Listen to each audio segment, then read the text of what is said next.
we know exactly what will happen. They target ships from around the world. North Korea blew up roads on its Leaders like Anwar Sadat, King Hussein, that are supplied by Iran to its Houthi terrorist proxies. जय हिंद। ये जो middle east की कहानी है ना, ये किसी 9+ IMDb वाली वेब सीरीज से कम नहीं है। मतलब मेरे को ये वीडियो 7-8 दिन में पूरा करना था, लेकिन मेरे को सिर्फ रिसर्च में और इसके जो पास्ट इवेंट्स हैं इनके बारे में देखते देखते मेरे को 7-8 दिन लग गए। Hezbollah, IRGC, Ayatollah Khamenei, pager attack, Stuxnet, nuclear enrichment programme. तो शुरुआत से शुरू करते हैं।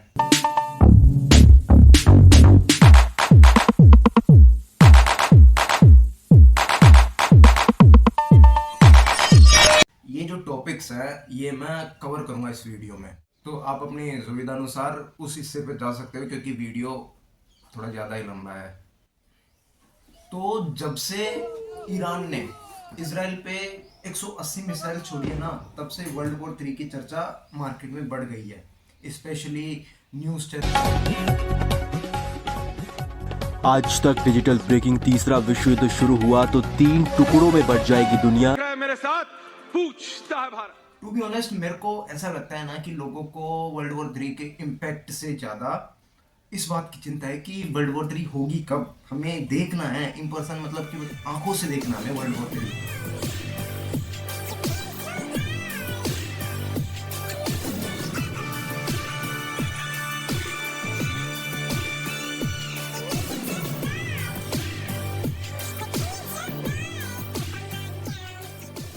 लेकिन सीधा सवाल तो यही है, क्या हम देख पाएंगे वर्ल्ड वॉर 3 अपनी आंखों से? Well known politician like Donald Trump, जिनका पॉइंट ऑफ व्यू हमेशा एक्सट्रीम रहा है वॉर्स को लेकर, उनका मानना है कि हम बहुत करीब हैं वर्ल्ड वॉर 3 के। Look at what's going on right now with Ukraine. They're surging into Russia.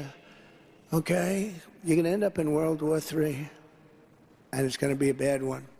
जो अभी ऑनगोइंग वॉर चल रही है रशिया यूक्रेन और फिर इजराइल हमास के बीच, इनमें ईरान का इन्वॉल्वमेंट हो जाना एक वर्ल्ड वॉर 3 का ही साइन है।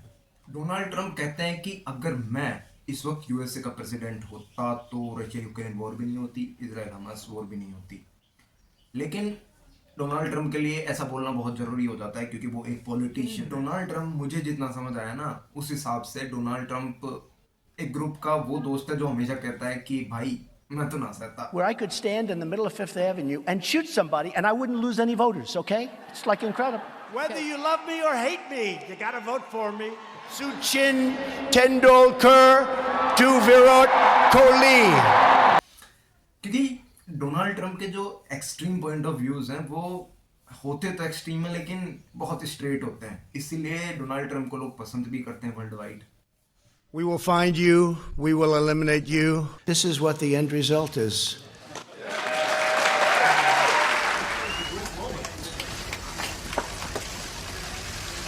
जो भी हो, डोनाल्ड ट्रंप है तो एक पॉलिटिशियन ही।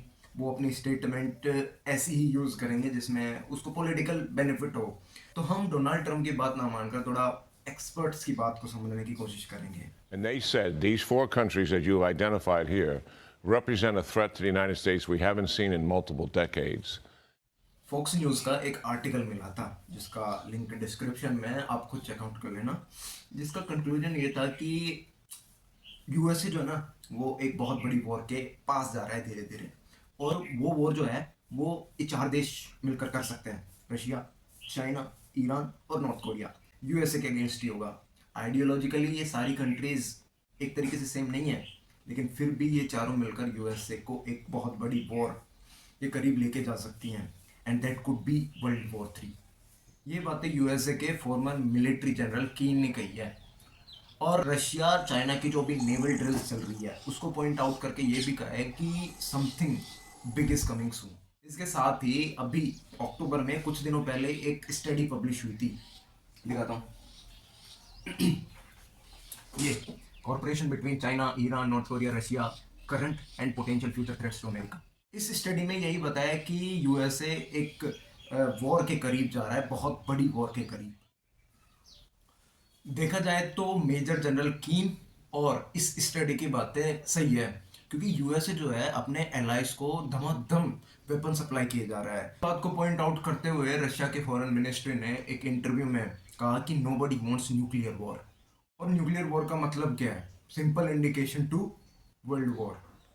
अभी कुछ समय से North Korea, South Korea, China, Taiwan की मिलिट्री भी एक्टिव हो चुकी है। नॉर्थ कोरिया ने साउथ कोरिया के रोड्स को उड़ा दिया मिसाइल से। ईरान का भी 1 अक्टूबर से चालू हो गया था टसल। और रशिया यूक्रेन का तो क्या ही कहना। रशिया यूक्रेन में यूक्रेन, चाइना ताइवान में ताइवान, ईरान इसराइल में Israel, north Korea South Korea में साउथ कोरिया। इन देशों को यूएसए का सपोर्ट होना ही बाकी 4 कंट्रीज़ को एक साथ लाने का कारण है। ये जो नया एक्सिस है जिसमें रशिया, चाइना, ईरान और नॉर्थ कोरिया एक साथ होंगे, यही कारण बन सकता है वर्ल्ड वॉर 3 का। जहाँ तक मुझे लगता है ना, वर्ल्ड वॉर 3 सिर्फ एक टैग है। हम ऑलरेडी इतनी भयानक वॉर्स को देख रहे हैं, Israel Hamas war, Russia Ukraine war, जहाँ पे पूरी पूरी सिटीज तबाह हो जा रही है। सो द पॉइंट इज कि किस वॉर को वर्ल्ड वॉर 3 का टैग दिया जाएगा? क्या यही वॉर्स हैं जिनको वर्ल्ड वॉर 3 का टैग मिल जाएगा? तो जनरल पब्लिक के कॉन्टेक्स्ट से, यानी कि अपने जैसे लोगों के लिए ये चीज़ आउट ऑफ द कॉन्टेक्स्ट है। और हमें भी ना इस चीज़ को एक मतलब मोमेंट की तरह ना देखकर एक ग्लोबल थ्रेट की तरह देखना चाहिए। तो वॉर्स को ग्लोरीफाई करना ये ठीक नहीं है। अभी जो यूएसए, इजराइल और ईरान की कशमकश चल रही है ना, वो अभी की नहीं है, वो सालों पुरानी है। Peace. And then the 25-year oil renewal contract was coming up in 1979. Hey, man, we got to make sure the Shah falls. Jimmy Carter, Shah falls. Contract, it's a mess. Then, comes Saddam Hussein, comes Khomeini, comes all this stuff. It's a mess. करीब 45 साल पहले Iran ऐसा था भी नहीं। Iran में एक Islamic revolution आया था जिसने सब कुछ बदल दिया। Mr. Old Kanye, straight from the gold Kanye, chop up the soul Kanye, set on his goals Kanye. I hate the new Kanye, the bad mood Kanye, the always rude Kanye, spaz in the news Kanye. एक aesthetic Persia कैसे एक Islamic Iran में बदल गया, इसके बारे में जानेंगे आज हम। 45 साल पहले की इन इमेजेस को देखकर कोई ये कह भी नहीं सकता कि ये ईरान था। ये 1978 से पहले ईरान जो था वो एक मोनार्की स्टेट था। मोनार्की यानी कि राजा, फिर उसका बेटा, फिर उसका बेटा, ऐसे मतलब कि डायनेस्टी बेस्ड रूलिंग चलती थी। The Middle East was at peace when the Shah was in charge. That's when Iran ran the world. Iran monarchy तो था, लेकिन ईरान के जो लास्ट रूलर थे मोहम्मद रेजा शाह पहलवी, इसने ईरान को पूरी की पूरी वेस्टर्न मॉडर्न स्टाइल से रूबरू करवा दिया था।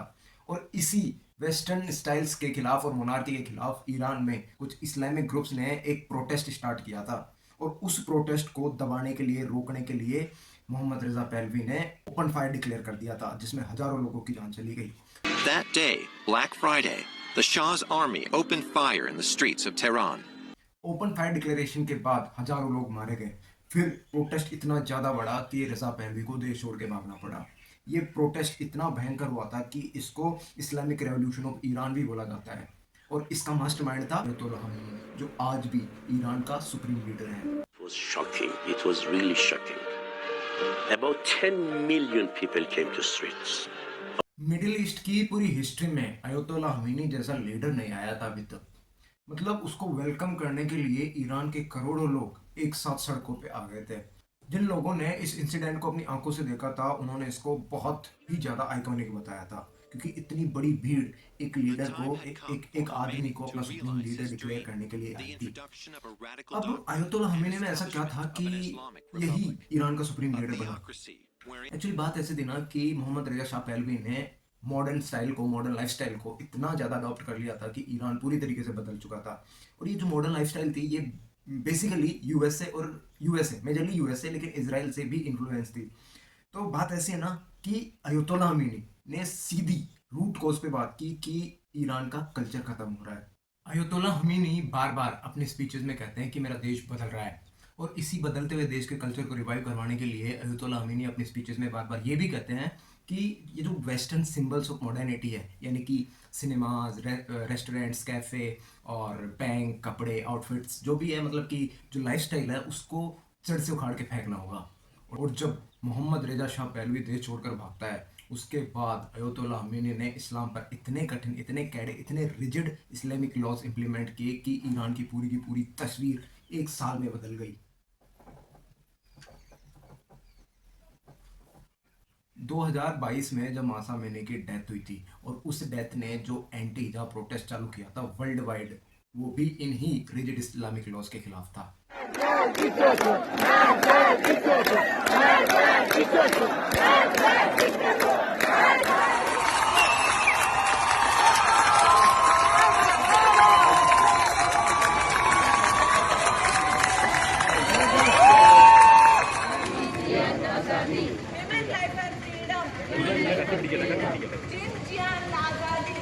तो जैसा मैंने आपको पहले बताया कि यूएसए, इजराइल और ईरान इस्लामिक रेवोल्यूशन से पहले एलाइज थे। यूएसए ईरान के साथ अपने टेक्नोलॉजी शेयर करता था और ईरान अपना ऑयल शेयर करता था। जब इस्लामिक रेवोल्यूशन आया ईरान में, ईरान की सारी पब्लिक ने ये मूवमेंट ज्वाइन किया, ऑयल वर्कर्स ने भी किया, जिसकी वजह से एक ऑयल क्राइसिस आया था 1978-79 में। इसी ऑयल क्राइसिस के चलते जो क्रूड ऑयल था उसकी प्राइसेस 2 गुनी हो गई थी। जहां ईरान एक दिन में 50 लाख बैरल ऑयल प्रोड्यूस करता था, वो एक साल के अंदर 0 बैरल हो चुका था और इसका सबसे बुरा इम्पैक्ट पड़ा था यूएसए पे। अगर हम यूएसए को थोड़ा सा और जानने की कोशिश करें तो हमें एक चीज समझ आएगी कि जहां जहां ऑयल सोर्सेज या फिर एनर्जी सोर्सेज मिले हैं वहां पर यूएसए ने अपनी नाक दसाई जरूर है। ये कोई रिवीलिंग चीज नहीं है।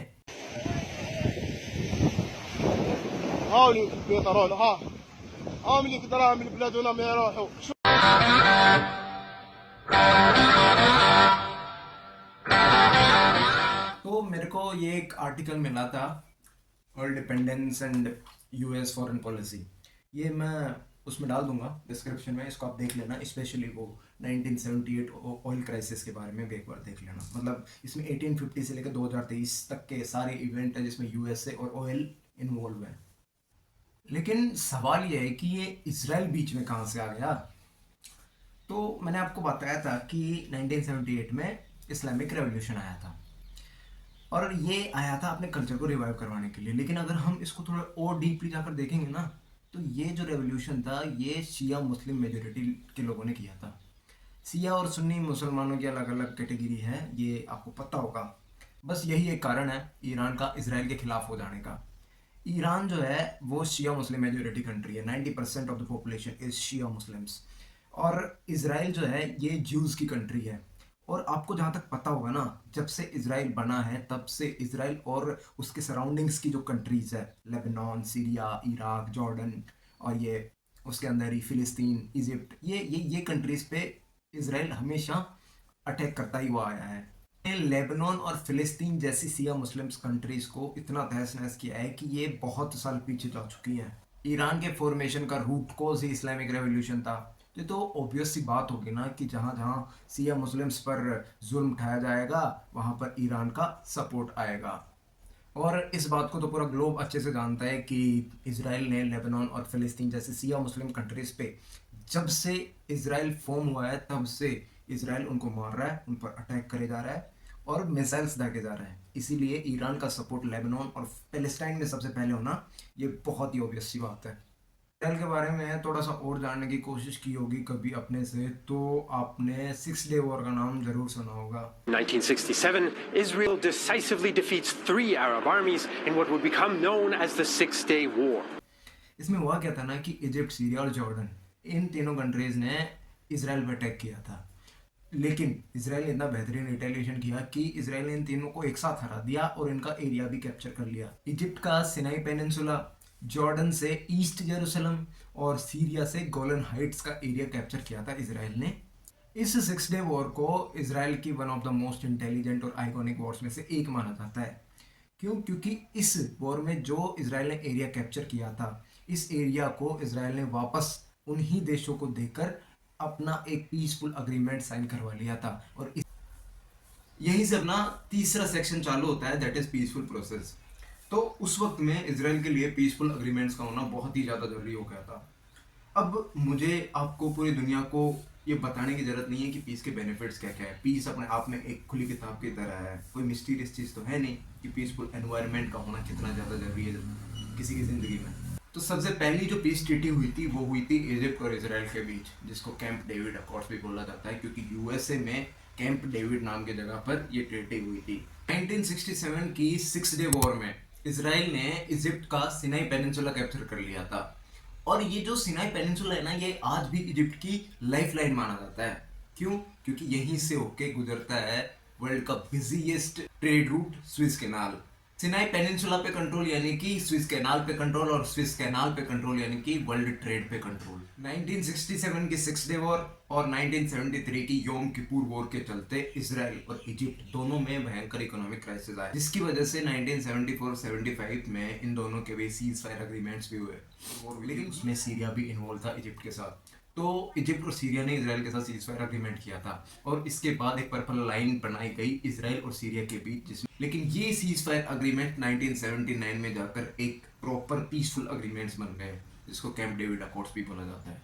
इस पीस ट्रीटी के चलते इजिप्ट के प्रेसिडेंट अनवर सदात और इजरायली पीएम बेगिन को नोबेल पीस प्राइज भी मिलता है। पीसफुल एग्रीमेंट के चलते इसराइल ने इजिप्ट को सिनाई पेनिनसुला वापस कर दिया, और इसराइल को रिकग्निशन और पीस मिली। अनफॉर्चुनेटली इजिप्ट के ही कुछ लोग इस पीस ट्रीटी से खुश नहीं थे, और अनवर सदात जो कि नोबेल पीस प्राइज विनर थे, उसका असैसिनेशन कर दिया। Egypt's President Sadat was assassinated by fundamentalist militants.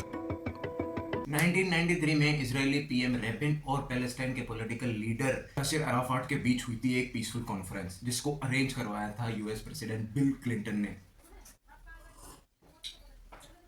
Middle east की हिस्ट्री में सबसे ज्यादा पीसफुल ट्रीटी मानी जाती है, क्योंकि आज भी जो पैलेस्टाइन का वेस्ट बैंक है वो इस ट्रीटी के चलते इजराइल पे अटैक नहीं करता, और ना ही इजराइल वेस्ट बैंक पे अटैक करता है। ये जो अपवाद का काम करता है ये हमास करता है, जो कि गाजा स्ट्रिप में है। इसी पीस कॉन्फ्रेंस में इजराइल ने गाजा स्ट्रिप पैलेस्टाइन को वापस करी थी। Arab-Israeli normalization brokered by the United States. ये इजरायली पीएम रेबिन को आगे जाकर नोबेल पीस प्राइज भी मिलता है। ओस्लो अकॉर्ड्स के बाद आया वादी अरबा ट्रीटी, जो हुई थी जॉर्डन के किंग हुसैन और इजरायली पीएम रेबिन के बीच, और सेम इसको भी अरेंज करवाया था यूएस प्रेसिडेंट बिल क्लिंटन ने। इस पीस ट्रीटी से जॉर्डन को ये फायदा हुआ कि जो 6 डे वॉर में इजराइल ने जॉर्डन की गोलन हाइट्स का एरिया कैप्चर किया था, वो वापस से जॉर्डन को दे दिया। इजराइल को ये बेनिफिट हो रहा था इन पीस ट्रीटीज का कि अब अरब वर्ल्ड में धीरे धीरे इजराइल को ऑफिशियल रिकग्निशन मिलने लग गई थी। जिस तरीके से 1979 का कैंप डेविड अकॉर्ड्स किसी इजिप्शियन को पसंद नहीं आया था और उसने अपने ही प्रेसिडेंट का असैसिनेशन कर दिया था, उसी तरीके से किसी इजरायली को ये पीस ट्रीटीज पसंद नहीं आ रही थी। 1995 में one of the greatest PM of Israel रेबिन को असैसिनेट कर दिया गया किसी एक्सट्रीमिस्ट इजरायली के द्वारा। रेबिन येटिज़ैक की डेथ एक तरीके से मिडिल ईस्ट की हिस्ट्री में एक बहुत बड़ा झटका था, क्योंकि रेबिन की डेथ के बाद सिर्फ नेगोशिएशंस ही रही पीस के लिए, कभी इफेक्टिव पीस आई नहीं थी। तो साल 2015 में ईरान न्यूक्लियर नाम का एक अग्रीमेंट हुआ था। ये कोई पीस ट्रीटी तो नहीं थी, लेकिन हाँ पीस का एक जरिया जरूर बन सकती थी। 2010 में इजराइल और यूएसए ने स्टक्सनेट नाम के वायरस से ईरान का न्यूक्लियर प्रोग्राम जो था वो डिसमेंटल कर दिया था।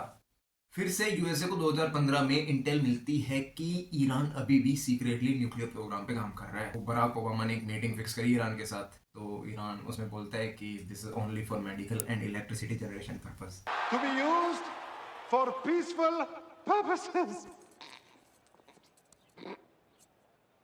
तो यूएसए कभी भी नहीं चाहता था कि ईरान को न्यूक्लियर वेपन मिले, क्योंकि ऑलरेडी एक मेंटल पीस है इस दुनिया में जो सुबह उठता है, ब्रश करता है और कहता है उड़ा दूंगा। बराक ओबामा ने एक प्रपोजल रखा ईरान के सामने कि तुम ये जो वेपन ग्रेड यूरेनियम का एनरिचमेंट कर रहे हो इसको बंद करो, हम आपके जो सैंक्शंस लगे हुए हैं उनको हटा देंगे। The United States, together with our international partners, has achieved something that decades of animosity has not. A comprehensive long-term deal with Iran that will prevent it from obtaining a nuclear weapon. तो Iran इस agreement को मान जाता है, और I should say कि मानना पड़ता है, क्योंकि ईरान को पता था कि पहले हम वर्ल्ड ट्रेड में बहुत पीछे है, इकोनॉमी हमारी डाउन है, और जो हम एक्सट्रैक्ट कर रहे हैं यूरेनियम वो इतना ज़्यादा प्योर भी नहीं है। न्यूक्लियर वेपन बनाने के लिए 90% ऑफ द यूरेनियम को प्योर होना पड़ता है, और ईरान एक्सट्रैक्ट कर पा रहा था ओनली 3% ऑफ प्योर यूरेनियम। लेकिन साल 2018 में फिर से एक ट्विस्ट आता है इस कहानी में। यूएसए की इंटेलिजेंस को पता चलता है कि ईरान अभी भी ग्रेड यूरेनियम पर काम कर रहा है, और उस वक्त डोनाल्ड ट्रंप थे यूएस के प्रेसिडेंट। तो ट्रंप ने सबसे पहले ये जो डील थी ईरान न्यूक्लियर डील, इसको विड्रॉ किया, और फिर सैंक्शंस जो थे उनको वापस लगाया और एक्स्ट्रा सैंक्शंस और इम्पोज कर दिए ईरान पे। The Iran deal is defective at its core. If we do nothing we know exactly what will happen. फिर क्या था, ईरान का दिमाग खराब हो गया और ईरान ने ग्रेड यूरेनियम की एक्सट्रैक्शन की प्रोसेस को 2x कर दिया। पर्शियन गल्फ में यूएस की शिप्स पे अटैक करवाना स्टार्ट कर दिया। इजराइल पे अटैक्स की इंटेंसिटी बढ़वा दी। लेकिन इन चीज़ों से ज़्यादा यूएसए और इजराइल को इस चीज़ का डर था कि अगर ईरान इस चीज़ में सक्सेस हो जाता है, ईरान वेपन बनाने में सक्सेस हो जाता है, तो ये हमारे लिए नहीं पूरे ग्लोब के लिए थ्रेट की बात है। वजह से इजराइल और यूएसए ने टीम अप किया और एक एक करके ईरान के न्यूक्लियर साइंटिस्ट्स को असैसिनेट करना स्टार्ट किया। Recent report published by the New York Times suggests that the father of Iran's nuclear program, Mohsen, was killed with an, and I'm quoting here, AI-assisted remote control killing machine designed by Israeli secret agents. The report इस बार Israel ने एक कोई छोटे मोटे आदमी का assassination नहीं किया था, ईरान के फादर ऑफ न्यूक्लियर प्रोग्राम का असैसिनेशन कर दिया था इजराइल ने। इतनी हाई प्रोफाइल पर्सनैलिटी के असैसिनेशन से ईरान पूरे तरीके से हिल जाता है। अब ऐसा तो था नहीं कि ईरान जैसा देश इस असैसिनेशन पे चुप बैठता या फिर पीसफुल प्रोसेस का वेट करता, और इसके बाद से ईरान मिडिल ईस्ट में आए दिन कोई ना कोई वायलेंस करवाता रहता है, कोई ना कोई अटैक करवाता ही रहता है। So when Israel fights Hamas, we're fighting Iran. When we fight Hezbollah, we're fighting Iran. When we fight the Houthis, we're fighting Iran. And when we fight Iran, we're fighting the most radical and murderous enemy of the United States of America. तो इस video का ये अपना last section है जिसमें हम Iran के supporting staff के बारे में जानेंगे और ये भी जानेंगे कि क्यों ईरान को आज तक डायरेक्टली इजराइल पे अटैक करने की जरूरत नहीं पड़ी। हिजबुल्ला जो वर्ड है इसका मतलब है पार्टी ऑफ गॉड। एक तरफ हिजबुल्ला जो है गॉड की पार्टी भी है, दूसरी तरफ पॉलिटिकल पार्टी भी है। हिजबुल्ला आर्म्ड ग्रुप भी है, हिजबुल्ला रिलीजियस ग्रुप भी है, हिजबुल्ला रेवोल्यूशनरी भी है, हिजबुल्ला मिलिटेंट्स भी है। हम जब खेलते थे तो हम ओपनर थे, रणजी प्लेयरों के साथ खेलते थे, बैट्समैन के रूप में ओपनर थे और बॉलर भी ओपनर थे। हम लेग स्पिनर थे, ऑफ स्पिनर भी थे, हम विकेट कीपर भी थे और फील्डर कहीं भी रोक दो वो भी करते थे। तो हमें लगता है हम ऑलराउंडर थे और ऑलराउंडर के भी हमें पसंद आते हैं। जिस हिजबुल्ला किस भी तरीके से अपने आप को डिफाइन कर ले रहेगा तो वो टेररिस्ट ऑर्गेनाइजेशन ही। Israel is not fighting UNIFIL. It's not fighting the people of Lebanon. It is fighting Iran's proxy Hezbollah, which uses Lebanese territory to attack Israel. इस बात को भी एक्सेप्ट करना होगा कि हिजबुल्ला ईरान का सबसे पावरफुल ऑफशूट है।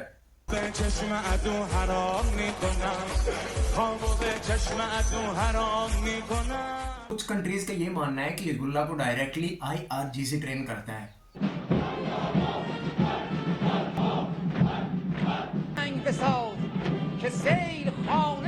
IRGC यानी कि इस्लामिक रेवोल्यूशनरी गार्ड कॉर्प्स, जो कि ईरान की एक एलीट मिलिट्री यूनिट है। इसी IRGC के मेंबर्स हिजबुल्ला को इन पर्सन ट्रेनिंग देते हैं।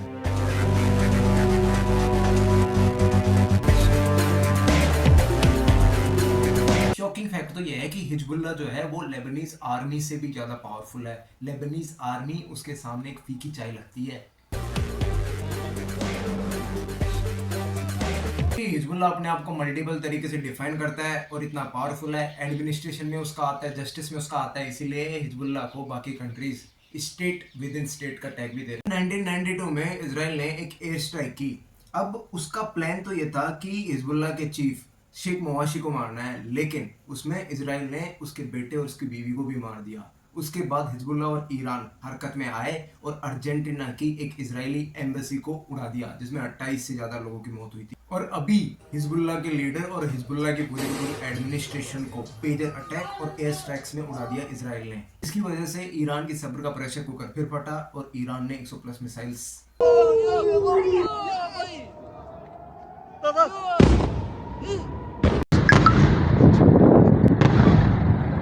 ऐसे और भी बहुत से इंसिडेंट है जहां पर हिजबुल्लाह पे अटैक होने पे ईरान हरकत में आता है, जिनको आप DW के एक डॉक्यूमेंट्री है जिसके 3 एपिसोड है, अनमास्किंग हिजबुल्लाह, उस पर देख सकते हो आप। मैं लिंक डाल दूंगा डिस्क्रिप्शन में। और वो एपिसोड्स अगर आपको नहीं देखना ना तो मत देखो। उनका कंक्लूजन मैं आपको बता देता हूँ। Hezbollah is a party of fraud and terrorist group who can kill their own Lebanese citizens for the sake of power. I guess Hamas का इंट्रो देने की जरूरत है नहीं। 7 अक्टूबर 2023 के दिन हमास ने इजराइल को अपना इंट्रो दे दिया था और उस दिन के बाद इजराइल आज तक हमास को अपना इंट्रो दिए जा रहा है बस।